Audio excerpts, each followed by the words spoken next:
This is Tony Holden with Just Florida TV, and we're here with Megan Fellner at the Florida Aquarium. And Megan, we're going to get kind of behind-the-scene tour today. Yeah, absolutely. I'm here to show you guys around, show you the aquarium highlights and all the fun things we have to do here. We're really looking forward to it because this is something you're normally not going to get to see at the aquarium when you go. So let's go take a look. Let's head up the escalator and meet up with our co-hosts Erica Gianni, Ken Jones, and Rick Nerd.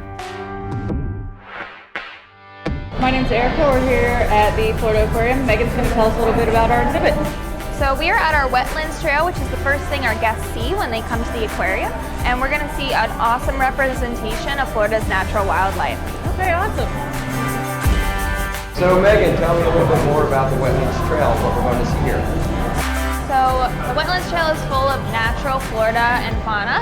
So when we opened in 1995, the creators of the aquarium made this amazing dome. So we have free-flighted birds throughout this habitat that get to kind of go where they please, as well as natural Florida fauna. So you're going to see a lot of mangroves, which is an amazing plant that exists in Florida, and lots of otters, alligators, turtles, and amazing things like that. So with the feeding of the alligators, did they do anything special? Yeah, so our alligators are trained to come to a target. So they have special targets that they come to and they know they'll get food. So the alligators can perform certain tasks for the biologists to train them to go to certain areas so we can do medical checks on them, things like that. But they're actually very intelligent. Wow, amazing. What do we have over here? So this is our otter habitat. It's definitely one of the most popular places at the aquarium. People love otters. We have 3 North American river otters. There he is. Do you have a name? So we have Bubbles in here. It's our Burmese python. That's Bubbles? Yeah, that's Bubbles. Okay. So we're telling a little bit of the invasive species story here in Florida. These guys are invasive and they do eat a lot of natural Florida wildlife. So there are programs to help reduce the amount of Burmese pythons in Florida. I've seen some of that going on, especially down in the Everglades. Oh, absolutely, yes. This is all fresh water in here, or brackish, or salt? What do we have here? We start the exhibit with freshwater and we lead into salt. So some of this is brackish, correct? Yeah. So we have redfish in here and a few others. Yes, red drum, size of that sheep's head. Some of these fish have been here since we've opened. So some of these fish are 25 years old plus. So they have a personality? They do have personalities. They like to splash the guests occasionally. They'll whip their tails around and people unexpectedly get some water in their face. Oh, that's great. Okay, so now we're at the Bays and Beaches exhibit. What do we have in here? So, as you know, Florida has a lot of soft bottom habitats. We're not really known for stony corals in our shallower parts of Florida. So this is a lot of the animals that live with sandy bottoms. Okay, great. I love the look downs. They are so cool. And these are some permit over here? Yeah, you're very good. Are you a Florida native? No, but I happen to know a lot about fish for some silly reason. I see a couple snook in there. Mm-hmm. What a great exhibit that is. Now we're going to get to see the behind-the-scenes pieces of this later on. We'll be able to see how the upper parts of this work. Yeah, I can take you guys back there to see. Great. I like all the sound effects in here. Oh yeah, you want to feel like you're underwater here. Yeah, awesome. Lobsters. A staple of Florida. Yeah.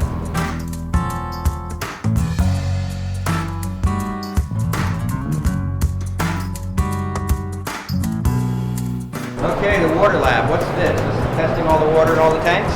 Yeah, so we have a lot of volunteers and staff that come in, make sure the water quality in all of our habitats is up to par and standard.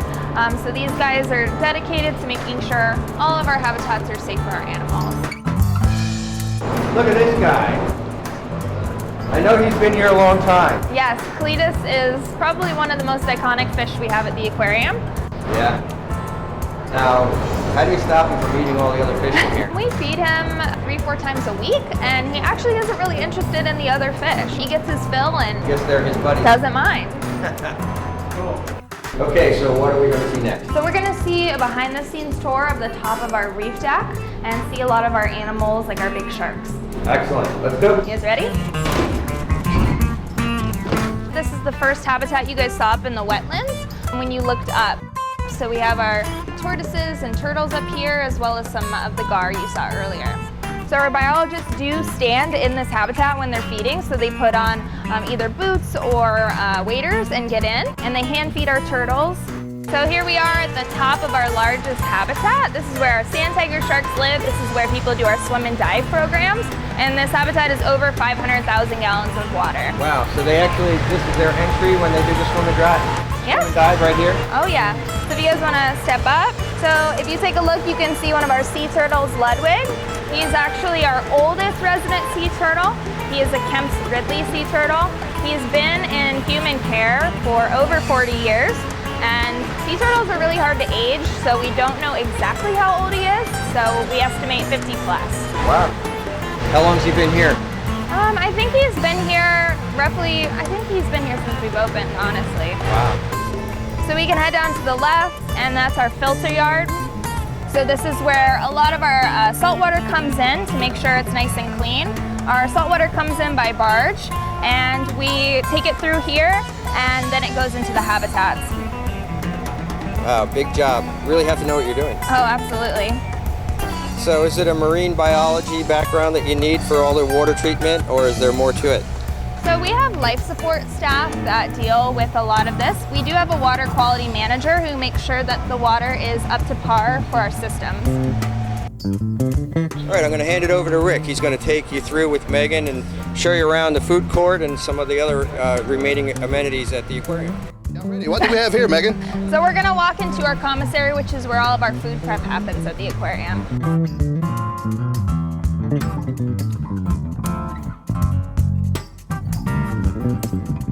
So this is our commissary. This is where all of our food prep happens. We have huge freezers in here to accommodate the large shipments of fish and other animals that we get for our animals to eat.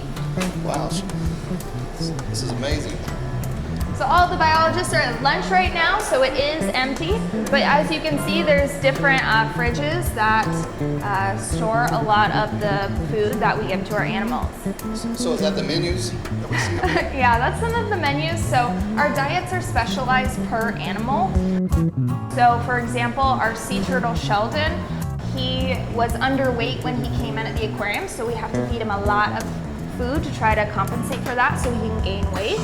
And then every diet for every animal is very different. So we have a specialized person that works to create diets for our animals. So as you guys can see, there's a lot of clams. We have different algae, small fish food, some clams down here. And that's just one of the freezers that we have. Okay, now we have Moon Bay.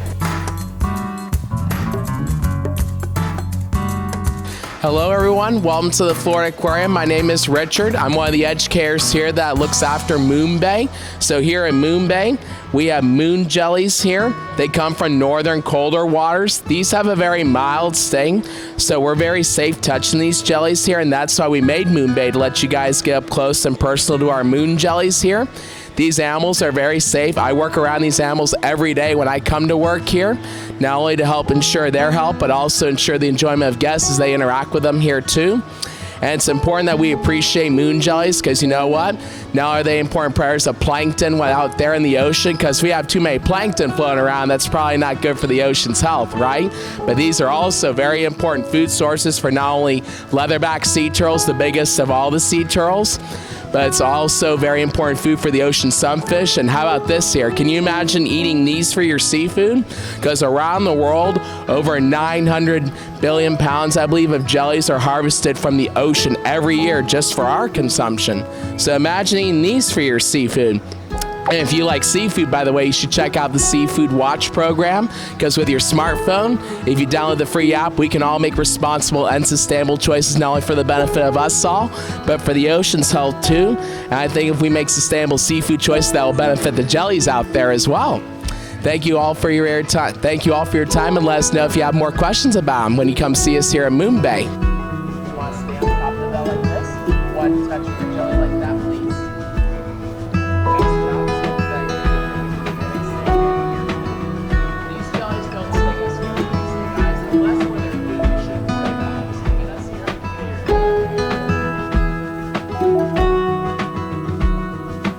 Okay, we just wanted to thank you so much for allowing us to tour the aquarium with you today. Just to introduce everybody, this is Erica. And this is Megan from the aquarium. We have Tony and Rick. We're all part of the SKL group. We're a bunch of realtors. We're just trying to show you a whole bunch of things that you would normally not get to see when you experience the Tampa Bay area and other areas of Florida. Thanks very much for joining us. Thank you.